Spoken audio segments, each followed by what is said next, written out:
Hey, Janet. Hey, David. Oh, I got to get my earphones. Okay. Did you get the email I sent you about the meeting script and all that? Yep, I already printed it out. Okay. All right. I guess we're lucky, the two of us. We got the Pfizer vaccine, I know. and sounds like they're going to pause the Johnson & Johnson. I heard that on the news this morning. Oh, I know a few people have gotten J&J. I mean, I was hoping to get the J&J, but I was happy with the Pfizer or even Moderna. Do you remember getting the polio vaccine? No, I don't think I ever did. I did, and I think my next younger sister did. But we had, wait a minute.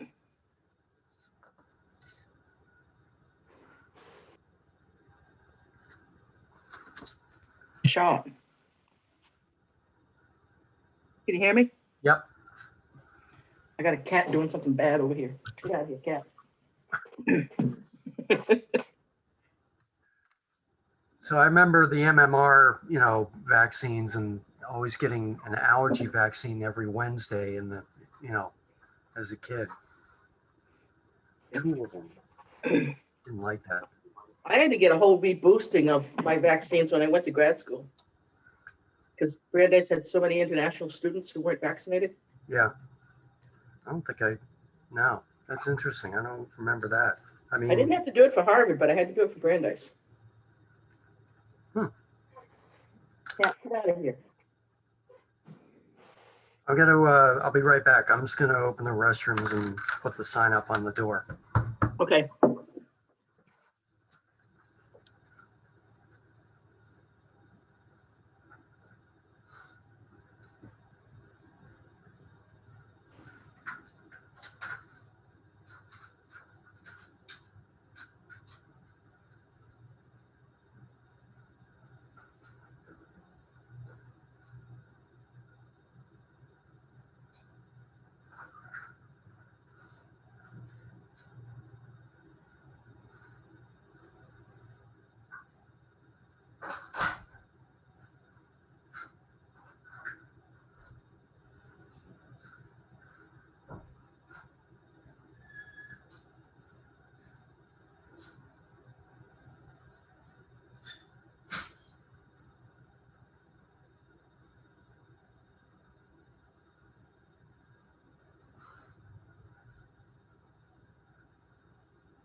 Cleaners pulled the plug on the Wi-Fi again. Jesus.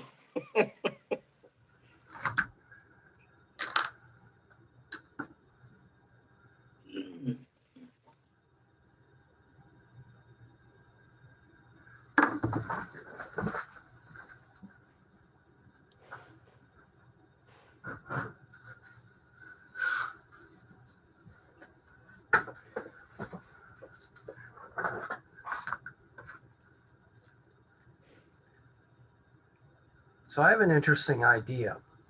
What?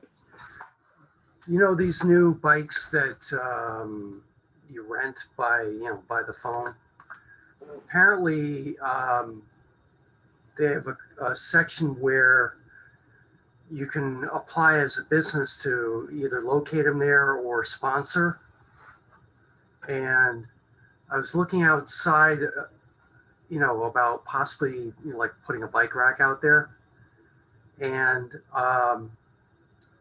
but I kind of thought like if we do that, then wouldn't that be in competition, or at least kind of be awkward for the bike shops that we push? Yeah, I think the whole idea is that you can pick those up sort of anywhere. when you Right, Sign on. And we have bike racks to the outside the exit door. right. But there's apparently these specific bike racks for them where you, like some bikes will stay there. Oh, the red ones, yeah, yeah. So, and the thing is that we would not be responsible for maintenance or anything, because that would be the company that's doing it. I don't think we want to clutter up that sidewalk more than it already is with street Yeah. furniture. I was looking at like maybe down the street, just in front of the women's room entrance, right off the sidewalk. I'll have to show you when you get back in. Yeah. But anyway, it was a thought, but just something that, because that way at least gets the staff to kind of recommend it a little bit more or remember it. So there are like 3 of those from Orange Street, from Marine Home Center out to Old South Road. Yeah. 3 of those bike racks. Yeah. Each has 1 bicycle on it. And I think there's one up by Born and Bred. Yep. And one by the corner table. Yeah. So maybe it's not worth it for us because there's too many nearby. I mean, there's several nearby. And I think we'd hear about it from Harvey. Yep, we would. Although Harvey's cutting back on his, time at the bike shop. He's letting Jasper and Emma run the show. So. Emma's closed her shop for a few days. I wonder if she has COVID. I'll have to go down there and take a look when I get my coffee. No, I mean the one out on.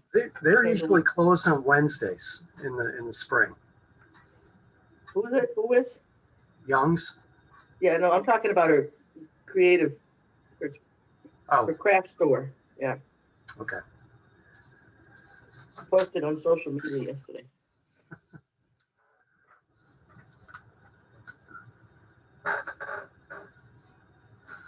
What were I gotta put my fan on. Hmm?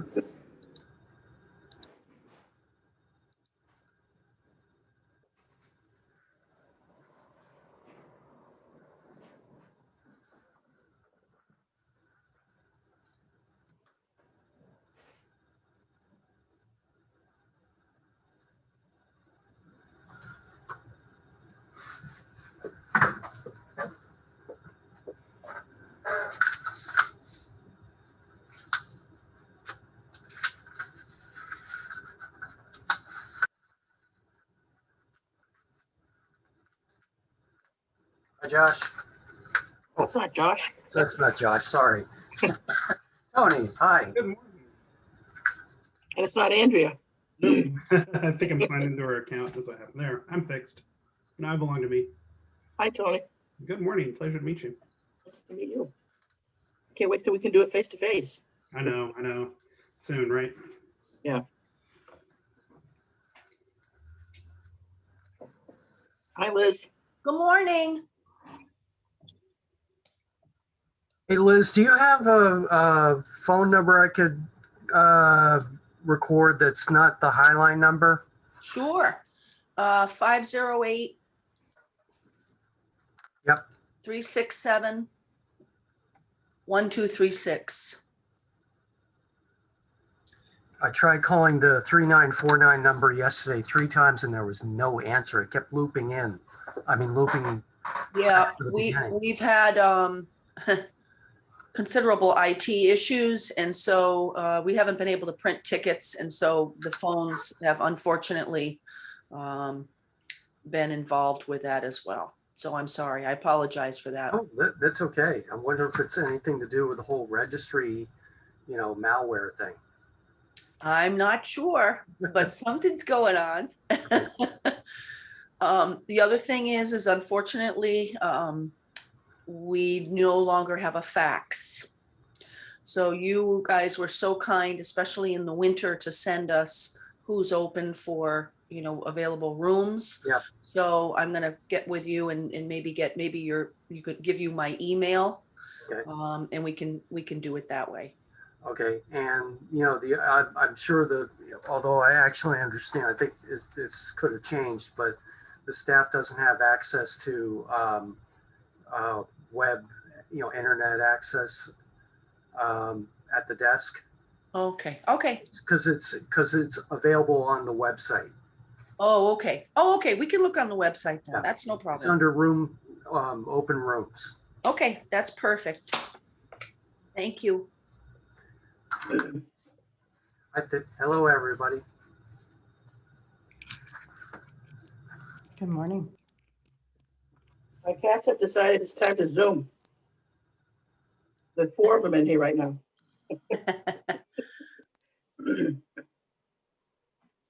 I am heading into work, but I'm here and all ears. So if you need me, Good morning, everyone. Peter Morrison here. Morning. Good morning. Good morning, Peter. Janet, did you see my email?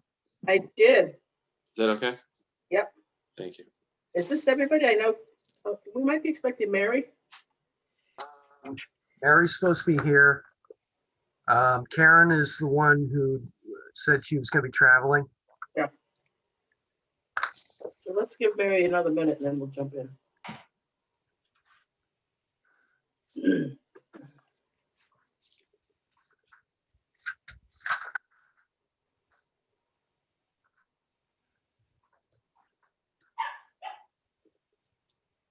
So Josh, I'll read the script, but then you'll take the agenda. Yeah, for sure.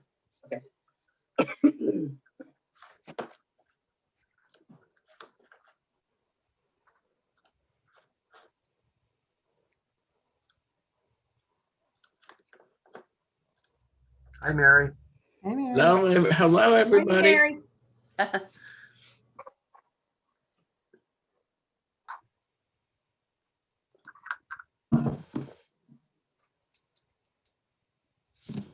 Shall we call it to order then?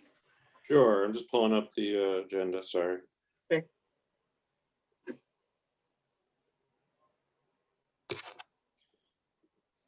All right, let's call to order the meeting of the Visitor Services Advisory Committee. And just to get things started, I think we have to approve last month's meeting minutes. I think actually I have to read the script first. Oh, you do? Okay, sorry. Go ahead, Janet. You read the script, thank you. All right, as a preliminary matter, this is Janet Schulte, Director of Culture and Tourism. Permit me to confirm that all members and persons anticipated on the agenda are present and can hear me. Members, when I call your name, please respond in the affirmative. And I'll start with Liz Holland, Here.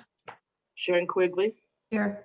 Peter Morrison, Here, Thayer Hale, here, Mary Malaves, Mary, it's frozen. Josh Gray. Here. Mary will tell us when she's here when she unfreezes. Staff, when I call your name, please respond in the affirmative. David Sharp, Here. Janet Schulte here. And anticipated speakers on the agenda, Tony Wagner. I'm here. Thank you. Good morning. The open meeting of the Visitor Services Advisory Committee is being conducted remotely, consistent with Governor Baker's executive order of March 12th, due to the current state of emergency due to the outbreak of COVID-19 virus. In order to mitigate the transmission of the virus, we have been advised to suspend public meetings, and as such, the governor's order suspends the requirement of the open meeting law to have all meetings in a publicly accessible physical location. Further, all members of public bodies are allowed and encouraged to participate remotely. Ensuring public access does not ensure public participation unless such participation is required by law. This meeting will feature public comment. For this meeting, the Visitor Services Advisory Committee is convening by video conference via Zoom, as posted on the town's website, identifying how the public may join in. Please note that this meeting is being recorded and that all attendees are participating by video conference. Accordingly, please be aware that other folks may be able to see you and to take care not to screen share your computer. Anything that you broadcast may be captured by the recording. All supporting materials have been provided. Members of this body are available on the town's website unless otherwise noted. The public is encouraged to follow along using the posted agenda unless the chair notes otherwise. We now turn to the first meeting on the agenda. Before we do so, let's cover some ground rules for effective and clear conduct of our business. The chair will introduce each speaker on the agenda. After they conclude their remarks, the chair will go down the line of members, inviting each by name to provide any comment, questions, or motions. Please hold until your name is called. Further, please remember to mute your phone or computer when you are not speaking. Please remember to speak clearly and in a way that helps generate accurate minutes. For any response, please wait until the chair yields the floor to you and state your name before speaking. If members wish to engage in conversation with other members, please do so with the chair. Each vote taken in this meeting will be conducted by roll call vote. And I turn it back over to you, Josh. All right, thank you. I think we are ready to approve the minutes from March 9th. Motion to approve. So moved. All right, minutes approved for March. And I would like to welcome our guest today, NCMC Executive Director, Tony Wagner. And I know he's fairly new over there, but we're excited to hear what's going on. So maybe Tony, if you could tell us, how it's gone so far, and what's coming up for NCMC, and then the committee, well, I'm sure we'll have a few questions for you. Sounds Tony, perfect. do you know everybody here? I don't, as a matter of fact. It's I'm still the new guy. So hello, everybody. Pleasure to meet you. I'm with Dreamland, Tony. I think we met briefly. I worked We before. did. That's right. I recognize. Well, you don't have a mask on, so I didn't recognize you. Okay. Why don't we go around and just do a quick introduction for Tony? David, you want to start?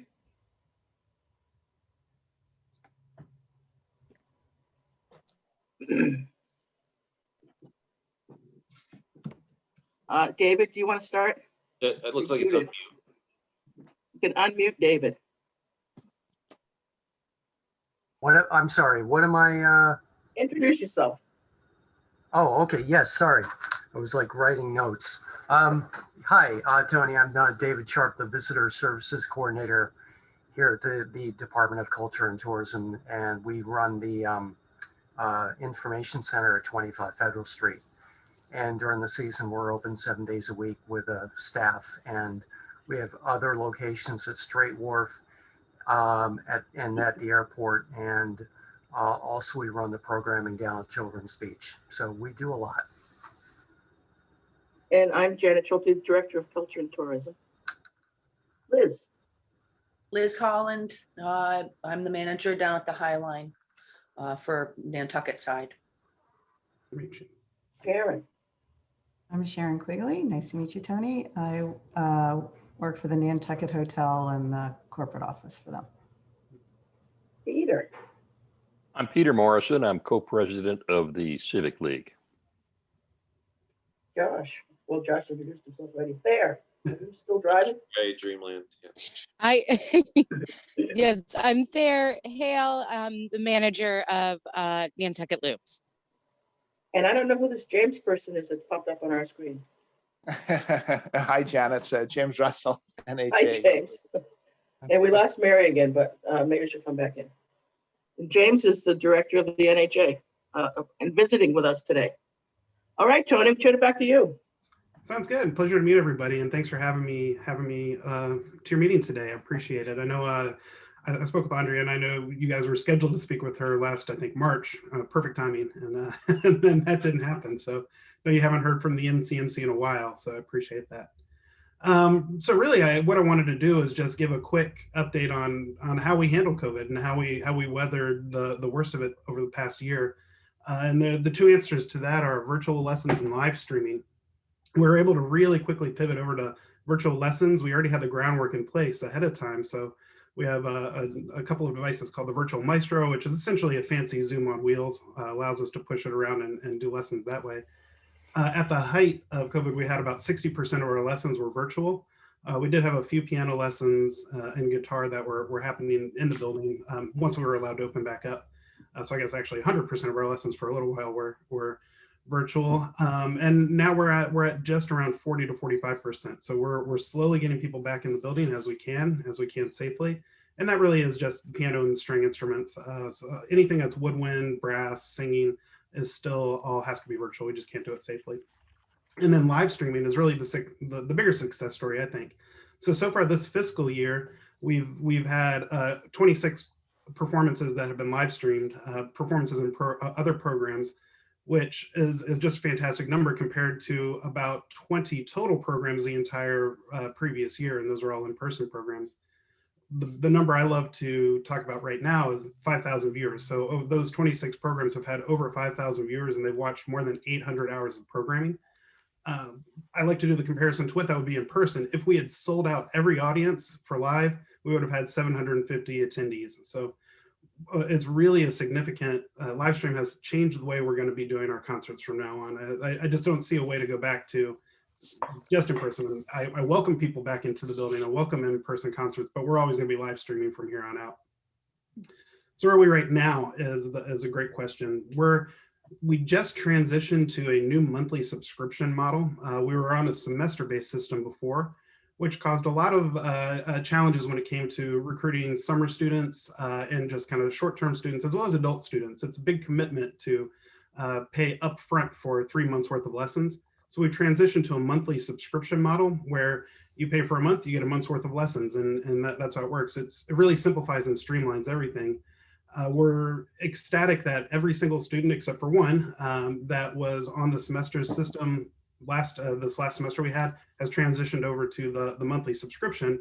And unfortunately, I have to admit that I'm the one student that didn't. That's because I was taking bass lessons and I got too busy, so I couldn't do it. So I'm the bad example. I should just take them for 1 month so I can get my statistics straight. So we're really excited about that. That's one of the biggest changes we've done in the past 6 months since I've been there. We've also worked really hard to streamline our concert and programming offerings. So in the past, Ncmc has been very ad hoc, putting up shows and concerts when we had a great topic or a great performer. What we worked really hard to do now is define our programming. So we have 4 defined monthly programs that we work to put on a regular basis. So there's 2 concerts in there. One is called the Salon Series, which is your more classic chamber music. It's where our faculty have an opportunity to show off some composer or instrument that they're really enjoying. It's also an opportunity for students to perform. Then we have a new concert series we call Center Street Live, and that is kind of the more flashy, crowd pleasing. So we had the Center Street Live was part of the Yellow House programming last month. We had a jazz show. The month before that was a Valentine's Day cabaret. We had a Christmas caroling, the Fiddle Tones, which was Nigel Goss and Graham Dervich playing their Nova Scotia tunes. So that's a little bit more flashy, crowd pleasing. Then we have 2 educational programs that we do monthly. One is called Nantucket Tempo, and that's where we take a deep look into some aspect of music. So we had Francisco Noya give us a presentation on what it means to conduct an orchestra. We're producing right now kind of an in-depth look at how the Cobbletones are putting together their virtual videos, that sort of thing. One thing we're coming up with, I'm pretty excited about. We're about to send some of our pianos off island for repair. And as part of that, we're having Fred Mudge, the piano master, do a presentation on what it means to rehabilitate a piano. And then finally, we have an Opera Talks program, a monthly program that deals with different aspects of opera. So those are our those are our concert programs. We're also really trying to expand our music education. We're known as a music school where you come to learn an instrument. Well, we'd like to also be known as a place to get a more holistic view on music. So a lot of music theory. We had a very successful seminar, 6-week seminar called Listen to This. It's how to listen to and appreciate modern classical music, contemporary classical music. We currently have a class underway called Playing by Ear. So it's exactly what it sounds like. You learn how to listen to a song and play it without the music. And then we have a couple other classes like sight reading coming up. I wanted to touch on our summer programs. We have just a few summer programs. We were caught like a lot of people were. What do we do this summer? Are we going to be open or are we not? And so what we did is we designed programs that are geared toward groups of no more than 5 or 6 youths, children and youth. The two highlights of that are probably a piano adventures. It's a piano camp, but my favorite is really the Nantucket Rock experience. So we're really trying to leverage our assets, our faculty talent, and our facility. So we're having groups, a two-week experience where groups of 5 kids can come in. They learn how to write a song. They learn how to play it on instruments. We're going to record it in our recording studio, and then we've partnered with the radio station so that whatever is produced will be played on the radio. We're very excited about that. We've also introduced these new summer packages, which is an experiment this year to see what will happen. Basically, what it is for a fee, you can drop in and out of any of our camps over the months of July and August. We're very hopeful this will entice some of the summer residents to come out and take part of the programs more without having to commit to a specific week. We're excited about partnerships that we have going on. The one that is ongoing at the moment is our partnership with the hospital at the vaccine clinic. So our faculty are playing. If you've been out there, hopefully you've had the opportunity to go out. And you may have seen some of our faculty members playing during the vaccination clinic. We're really excited to have that partnership, and we believe the partnership with the hospital will extend, and so that's good. We've been working with Athenaeum. If we can find funding, we're going to try to put up a monthly show on the steps on Sundays on the Athenaeum when they're closed. It's a great time to have some outdoor music. We haven't worked through that at all the details, and we have to, of course, find funding, but that's in the works. Josh, I've been working with Laura on figuring out a way to maybe do some sort of musical theater thing. So we're hopeful to have a partnership with Dreamland, maybe with Theater Workshop, the 3 of us getting together to do some sort of musical theater course, and that's in the works.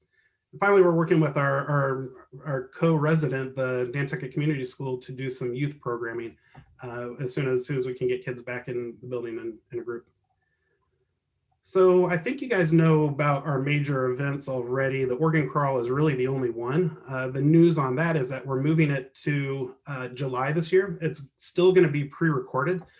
We just don't think that we don't want to take the chance that we're going to be able to get people into the churches. In fact, some of the churches have already full on told us, no, you can't bring people in. So we're going to pre-record it. And we're going to broadcast it over 2 days in July, hopefully with some small events for donors and general public that can be held in a COVID safe way in maybe 1 or 2 of the churches with a live performance, or as a reception at 56 Center Street. We'll have to see. But that's the organ crawl. One thing we want to do, I know you're interested in longer term plans. We're currently in a strategic planning process.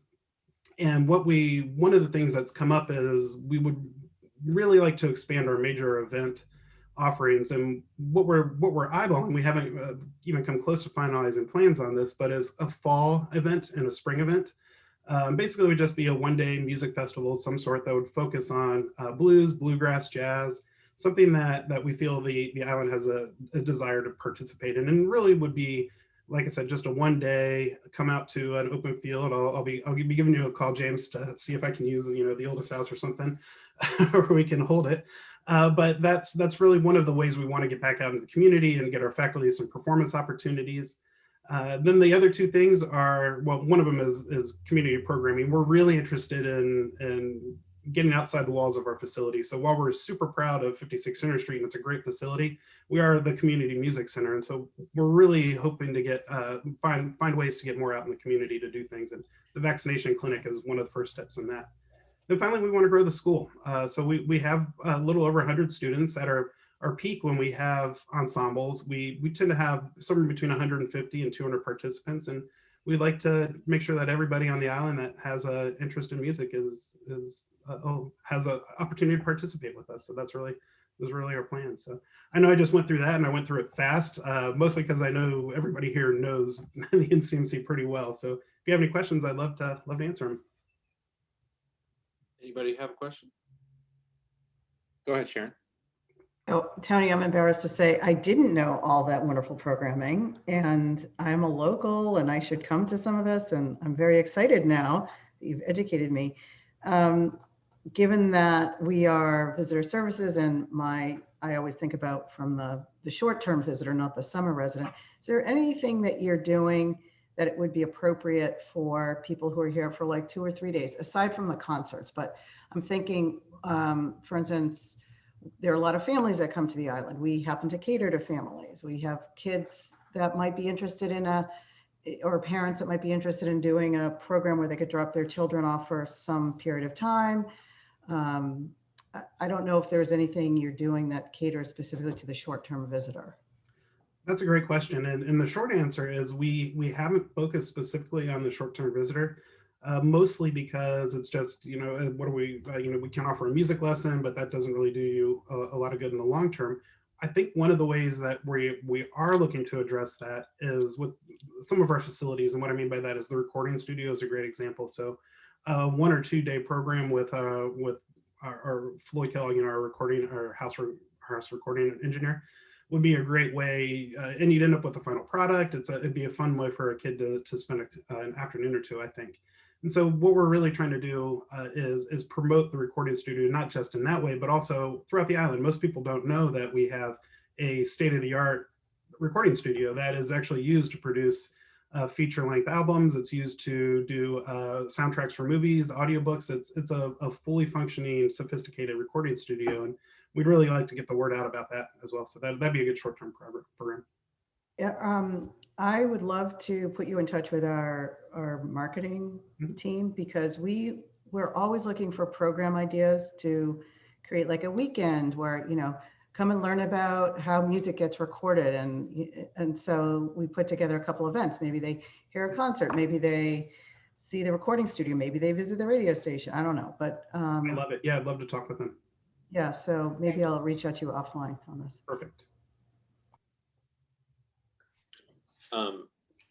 I'd just like to say that Dreamland over the winter did a filmed music series, filmed and recorded music series called Dreamland Live Sessions, and Floyd was a big part of that, and by extension, so was the Ncmc, and so we were super grateful for that partnership. Like you said, we're looking forward to doing a lot more with Ncmc. Yeah, we were thrilled about that program. It just turned out spectacularly well. Anyone else?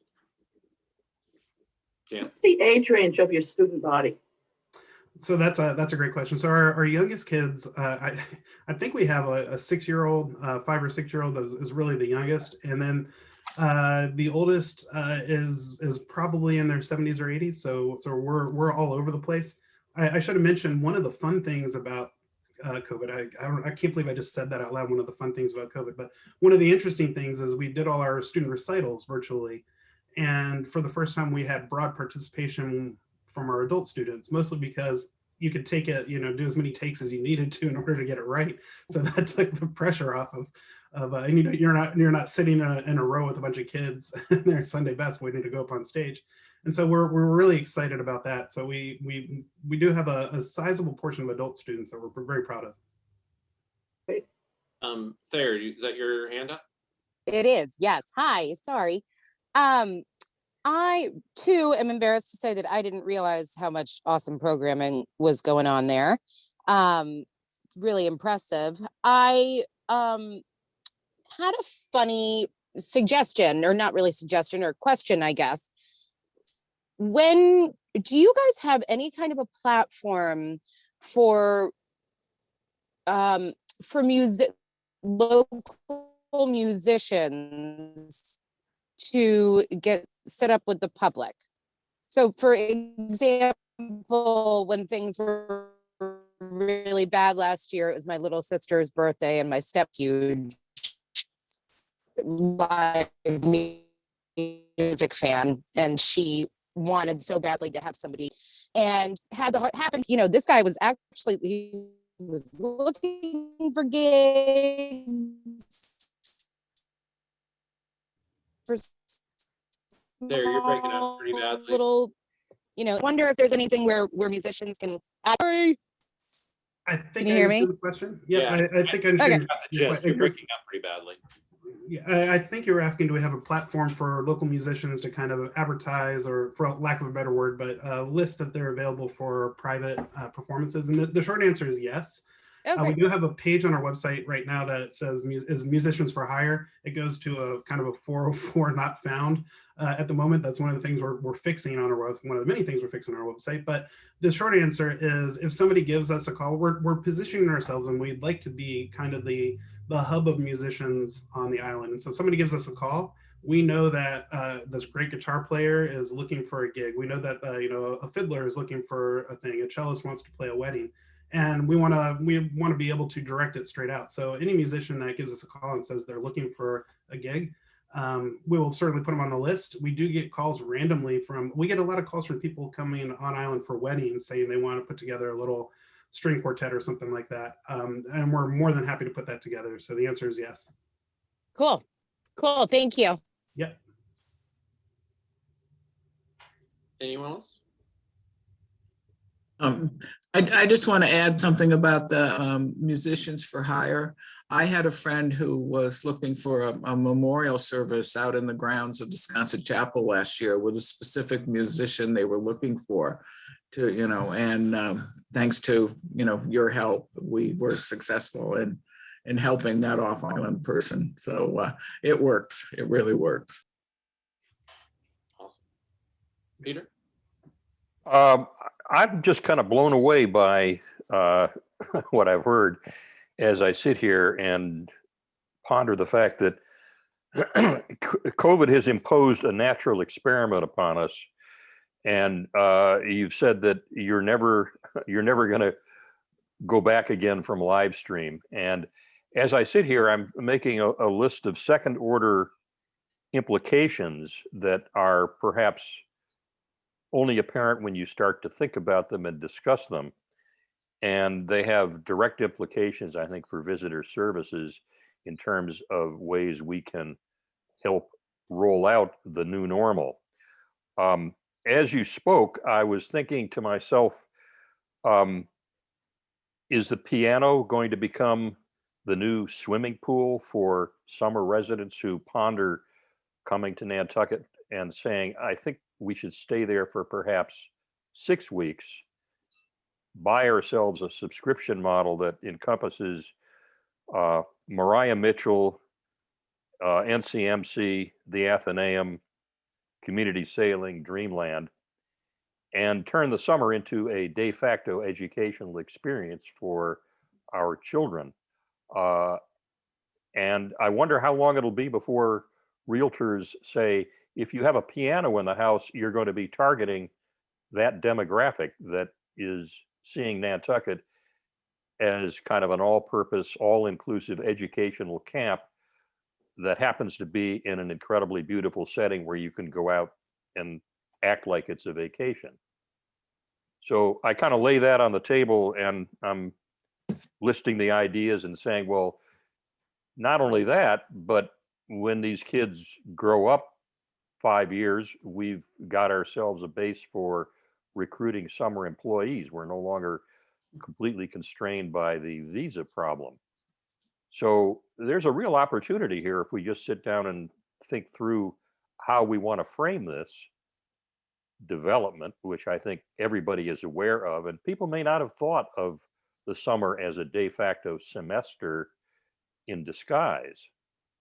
So just a whole lot of ideas here, and I think it's really worth noodling about them and maybe making a more comprehensive list as we think them through and begin to think how we might just frame these as opportunities. You don't have to set up a major advertising campaign. You just say, hey, we can direct you to people who have pianos in their rental properties, if that makes a difference. And by the way, if you're having a funeral, here's a place to go if you want to have some kind of a service. I think Nantucket's blessed with a lot of organizations that can complement each other and already do. Obviously, Ncmc, we've already been talking about that with Dreamland and others. To Peter's point, places like the Almanac Arts Colony kind of fills that role that you're talking about now. It's like kind of a next step, and it's for a lot of highly trained musicians, and a lot of them from right now are from off island, but I know they're trying to be more inclusive locally and things like that. So certainly there's a lot of opportunities to connect with other organizations. And I'm speaking from the perspective of the Dreamland.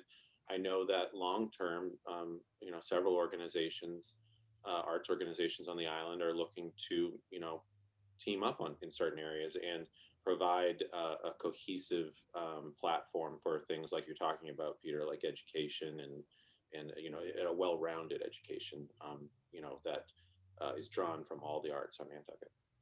The neat thing about it is that if you take, you know, sort of this embryonic concept of what Nantucket in the summer is or could become, you know, over a 5-year period by just framing it that way, you're catering to exactly the kinds of people we want to come here. Nantucket is unlike any other place. It's a gigantic summer camp, a de facto summer camp that's focused on education for the people who value that. True. Anyone else?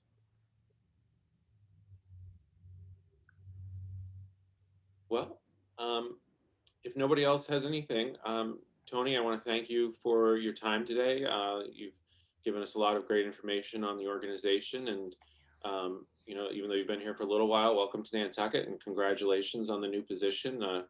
I know we're all rooting for you, and a lot of other people are as well. Appreciate that. Thanks very much. And thanks for having me. Really appreciate the opportunity to talk about what we're doing. All right. Thank you, Tony. Thanks. All right. Let's see here. 1 second. All right. And Tony, feel free to hang on with us, or we won't be offended if you jump off if you're busy. But We'll Janet, listen in for a little bit. I'm kind of curious. okay. Janet, I'll hand it over to you for your report. Thank you. Most of my work right now is focused on the Economic Task Force. One of the co-chairs, one of the 3 co-chairs of it. And that group has been looking at outdoor dining, which the select board recently extended.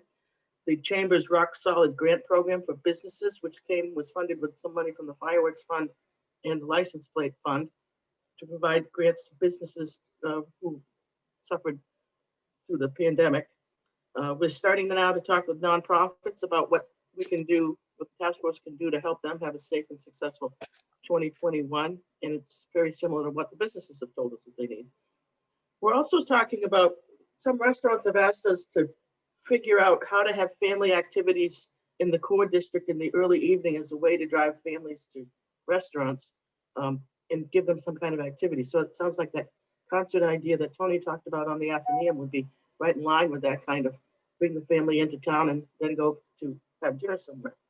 And we've been talking with events planners because they've basically been shut down for a year and they're having to relearn their business now.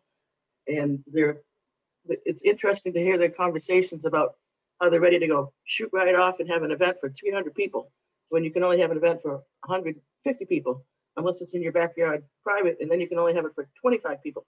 So teaching them how to understand the rules, what the guidelines are, has been an interesting conversation.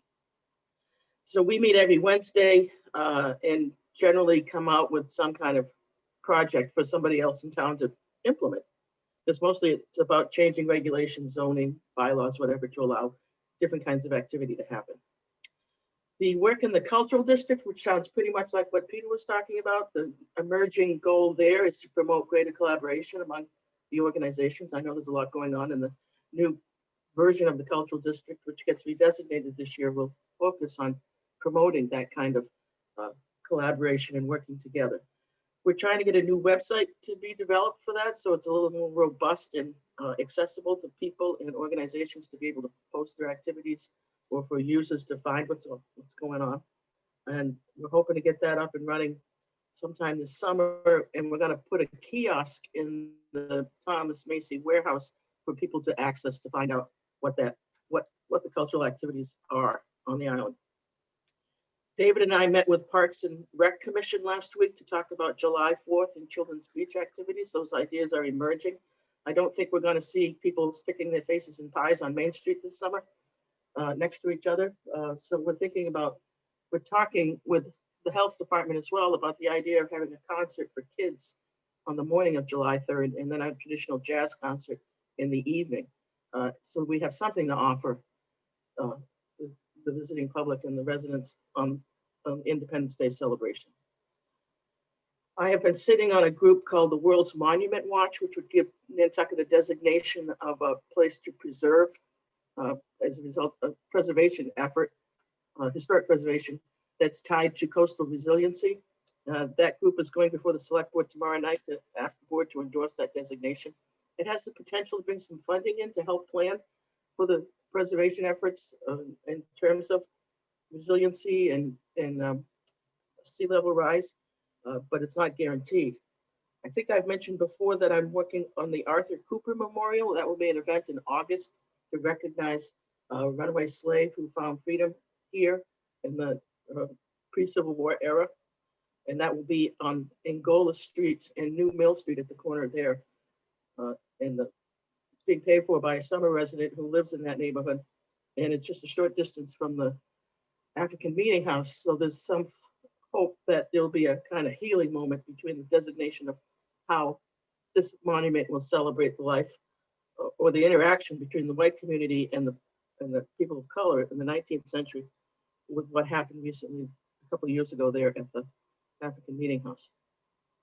The preservation groups on the island are working together to put together an exhibition on the history of preservation on Nantucket. Nantucket's really a microcosm for architectural preservation.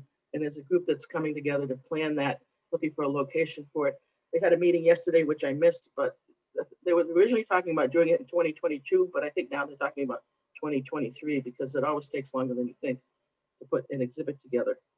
And then the last thing that I'm doing right now is yesterday, today, and tomorrow, I'm attending a virtual conference on Main Street USA, it's called, about how to revitalize businesses after the pandemic or neighborhoods. And it's a really interesting conversation with businesses, economic development people, tourism people, and great panelists. It's a whole new field for me to be thinking about this kind of community and economic development. But it's really fun to be meeting all these people from all around the country virtually through Zoom and various other platforms and learn more about community development for our Main Street. So that's what I'm up to. I'm happy to take any questions. Sounds great. Anyone have a question? All right. David. Okay, I put into your packet the March numbers and wanted to let you know we had 69 people come through the office this year, and we were open all month, unlike last year where we suddenly closed March 13th. And so all the other numbers are pretty much self-explanatory. The only thing a couple things I wanted to point out was that we had 97 mailings, 80 of which went to a AAA office in Albany, New York. So they seem to be very receptive about receiving our travel and lodging brochure, which we still have the old 20 printed version, the 2020 printed version, but it's got the sticker for the flow code to take you to the 21 guide, which is online. And I included that link in the last email, and I was just wanted to make sure that everybody was able to see that and see the differences and the virtual cover that we put in there, which was the Constitution Cottage on Old North Wharf with all the roses and the Rosa Rugosa, so and the other beautiful flowers in there. But the beauty of this this guide, the 21 online guide, is that we're going to be able to make changes as we go along and update those when we need to, unlike the printed version, which you do it once and that's it. So anyway, I'll go on to the weekly restaurant list. That is still going strong. It's actually more than last year at this time, considering that we are having starting the lockdown. We had 9343 downloads over the last month. And so it's interesting how that's going along. And I'm actually having restaurant owners contacting me to make any minor adjustments if things come along, because they know that there are a lot of people looking at that, and actually had one restaurant contact me saying that they're actually taking a week off next week, and they wanted to make sure that we knew about it. So the other thing I wanted to mention is that at the end of the month, we're going to have staff coming back to the office. We're going to have the office open Saturday and Sunday of what was traditionally Daffodil Weekend. I'll have Jane Hardy and Jane Roach in those days.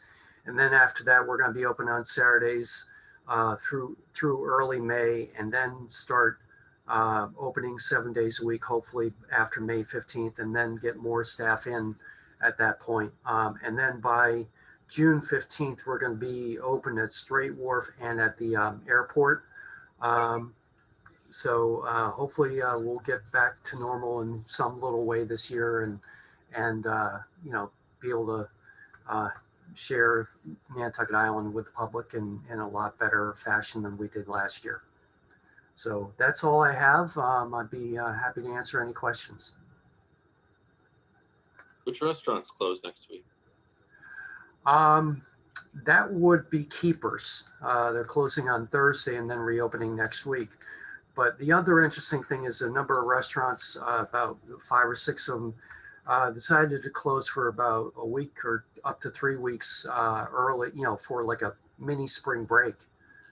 So a number of those are going to reopen next week and later this week as well. And some were. I was actually, oh, I'm sorry. I was just going to say, and some were COVID affected, I think, too, like the Bee. Yeah, I didn't want to mention that, but they were closed for cleaning. Right. I was just going to ask, I know that, you know, with the rumor mill, it was pretty, you know, there were a bunch of places closed because of COVID, but have they not transparent in the COVID sense, but has everybody like kind of been keeping you posted if they were going to be closed? Pretty much so, except I think the ones that are kind of had to pull the plug because of COVID are kind of reluctant to publicize that. You know, well, of course, yeah. But overall, we've been pretty much keeping track, with that, and communicating with people and also checking in with online and as well as in person, walking around. So we're keeping track, and everything seems to be working well. Awesome. But we got to tell you, the best question of the year so far was the lady who wanted to know if she could rent a private ferry to bring her own car over here, so she didn't have to interact with other people on the boat. Yeah, she was a little flustered when I told her that the Steamship Authority had the exclusivity on car ferries. She was wanting to hire some private small car ferry to go, and imagine if they landed on the wharf and right in the middle of the other boat time, they wouldn't be able to do that. Well, there's the gem of an idea there, charter ferry. How many families? 6 families take over the ferry, $100 million each for the summer. I mean, you could have a ferry just like one crazy summer that just comes in and is an old derelict of a ship and unloads there and nobody knows. You ought to write it down on a slip of paper and just pass it on to them and just say, this was real. Right. All right. But actually, if just a couple other things, I wanted thank you for Peter for jogging my memory on that. We are starting to get calls of people asking how to get to Nantucket from, by plane or by boat. I had another gentleman ask me if there was a ferry from Atlantic City, New Jersey, but I explained to him not there, but there is one from Highland, which goes on Friday nights from Highland, New Jersey, and stops in New York and then on to Martha's Vineyard and gets here around 10:30 at night. So he seemed very excited about that. And then the other thing is that we're now getting nonstop plane service by United from Chicago 3 days a week. So that's going to be interesting to see how that develops. and of course the weekly service from Charlotte, North Carolina, and now Philadelphia again. So they're starting to come out of the woodworks, and I'm very excited about that. Since we're knocking around about ideas, I tell you the airport has been very much on top of identifying hidden opportunities for airlines. They they look at data that indicate, you know, the volume of people who are trying to get to Nantucket on connecting airlines from places like Philadelphia, and then pitch it to the airlines. And Yeah. as you may know, they've picked up at least one carrier who's doing Philadelphia now. Yeah, I So think it's, that you know, is American.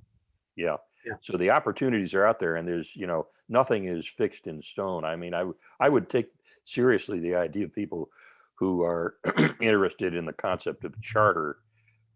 It just doesn't necessarily have to apply to aircraft. It can apply to any mode of transportation if you just get the vendor to think outside the box. Yeah, and you all know JetBlue starting May 1. Yay! To Boston and New York, right, Mary? I think so. I haven't pulled up the schedule. I had someone that called me to say they were looking to book the end of May, and this was through New York, and realized she could get here a couple weeks earlier than originally scheduled. Are we still in the sort of noodling stage where I can throw out an idea? I'm sitting here with my list of exciting ideas and thinking, what would be the next step? And, you know, framing this as a way to think about Nantucket for families that are contemplating coming here but hadn't really thought about it that way. All we need to have is a paragraph that's comprised of perhaps 3 sentences in some of our brochures somewhere going forward at some future time. And the title would be Nantucket Summers, a natural learning environment to supplement your children's education. Programs ranging from music to science to coastal resilience that could evolve into a summer's first employment experience. If that paragraph appeared in 1 or 2 places, just to say, I hadn't thought about that, and then just had a couple of bullet points below saying, these are the things that you can sign up for on a subscription. Not that we should do it this summer, but I think that might trigger people's thinking about just why they're coming to Nantucket and for what purpose. And I can tell you, I'm dealing with this from firsthand experience as I'm trying to figure out how to explain to an extended network of family members who have children at all sorts of varying ages, ranging from 4 on up to 14, that this is a place you want to come because for each kid, there's something here that you can't get anywhere else in the summer, masquerading as fun.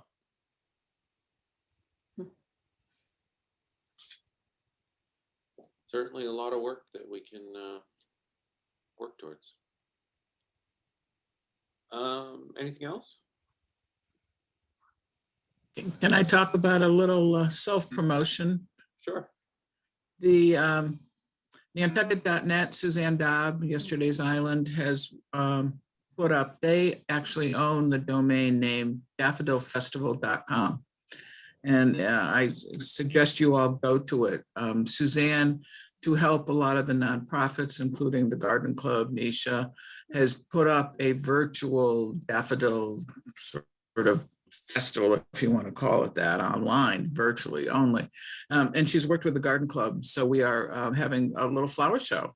Find a daffodil in your yard, take a picture, upload it. You don't have to know the name. You don't have to know anything. She has an arrangement class. She's got a photography class there. Nisha's got, dog pictures, parade pictures, all sorts of things. So it's timely in that by the time we meet the next month, it'll be over with. So entries are now. There's not going to be any judging. It's going to be people's choice. There's a separate program just to click in a couple of weeks for things you like. It's more to keep the awareness of what normally would happen on a daffodil weekend. but obviously is suspended this year. So send it to friends, neighbors, whatever. I'm sending it out to a lot of people nationwide and internationally to see if we can't get pictures of daffodils from around the country. So it's up and running. You can go to daffodilfestival.com to see everything. She also has where to stay and how to get here on there. Or a direct link to is through nantucketgardenclub.org, right through our garden club website. So, That's great. Yes. yeah, it should be fun. And Thayer, just talk it up. There's a section for kids as well to enter a flower. Oh, there is. Oh, good. Yeah, just to, just to have fun. It's all about fun and sharing and maybe keeping some normalcy of what normally would have happened on a daffodil weekend. Yeah, great. Thanks. Janet, do we have 1 or 2 more meetings before the summer break, or? Do we do June, David? Usually we do, and then we skip July or do a August. combined July, August, and one of those. Yeah. So we would do May and June and then take a break until September. All right. Anybody got a desire to have a certain guest next time? Not, I'll go through my list and suggest somebody. Have we, we have Liz here. Have we heard from Steamship? Maybe we could. We had highlighted a couple of years ago. We did, okay. Yeah. I was just thinking, just because of the, I think, perceived influx of people as opposed to last year, it might be interesting. But, like you said, if it's been covered in the last couple of years, maybe it's not necessary. Yeah, but I could ask Rob Brandy if he wanted to join us and sort of give a comprehensive. We could probably get a pretty clear picture of what's gonna happen as far as visitors this summer with Liz and he. He's always nervous to come here because he thinks we yell at him, but we never do. No way. Way. Tell him we have a client to rent an entire ferry. Yeah.